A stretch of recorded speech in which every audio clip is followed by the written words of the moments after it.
Hello, everyone.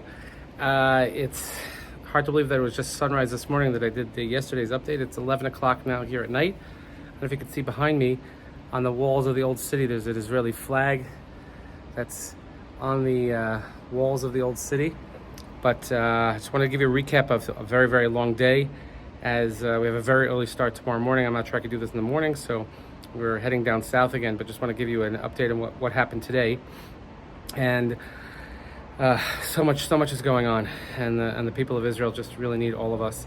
So I headed out this morning. I went to Gila School at TVA, and I sent a video out earlier on Facebook about the incredible work that they're doing, chesed-wise, in the Ramada Hotel, which is very close to home for all of us, as you know.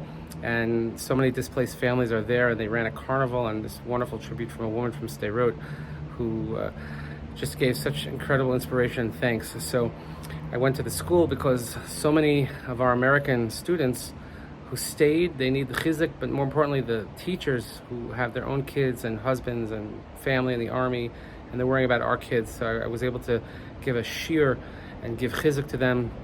I went around to a lot of the schools to visit those that are close to us, those that from our shul, those related to our shul, and just to meet with the young men and women and just let them know how much we're thinking about them. And I can tell you that it means a lot.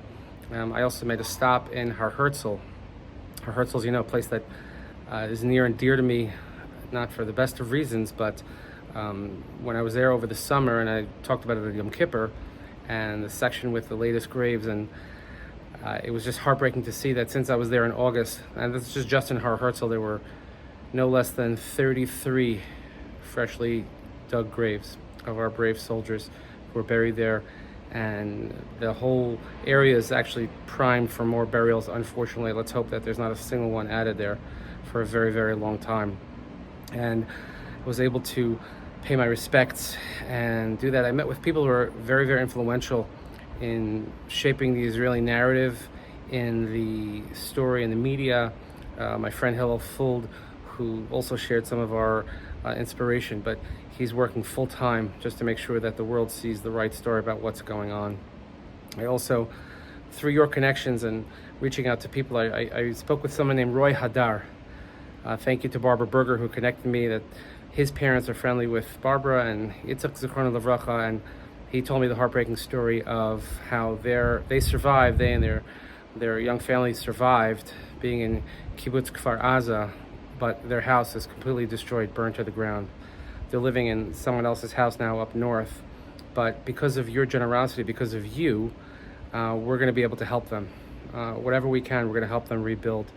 And I cannot tell you just the words of thanks and appreciation. Something that he doesn't know me, I don't know him, but it doesn't matter because we're all one.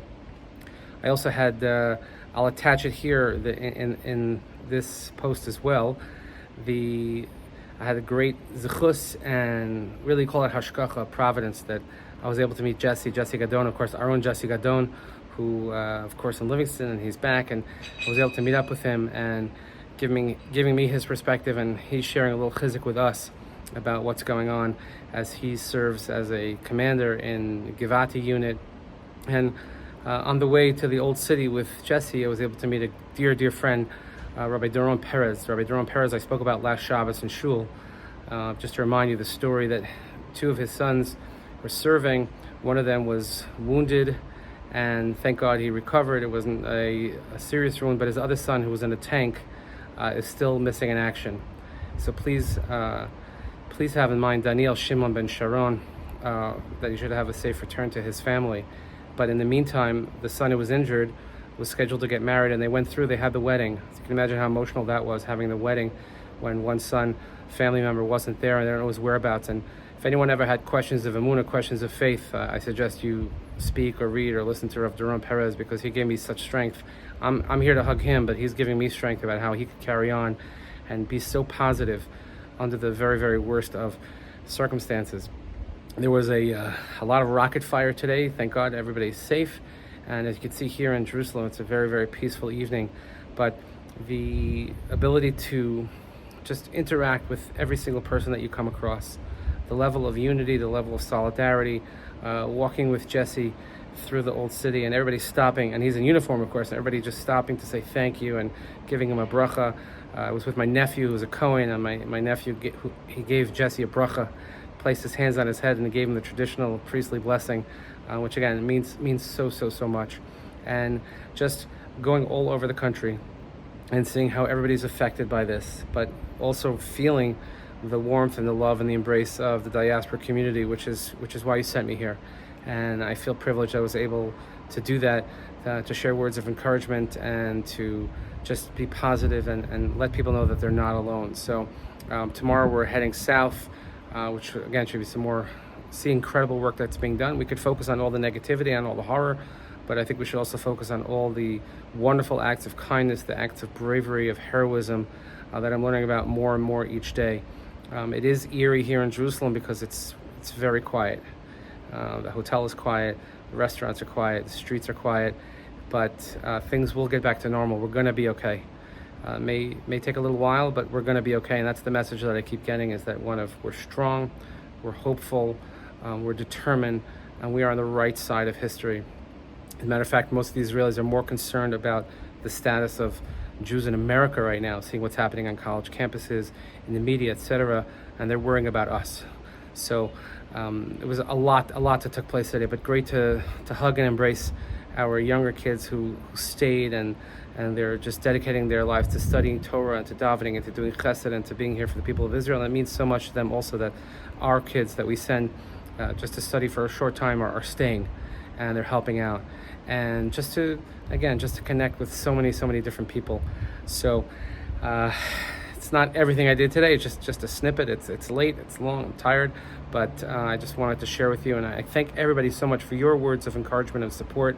I couldn't do it if not for your keeping me going. All the comments, all the positive, thank you and likes and hearts and everything.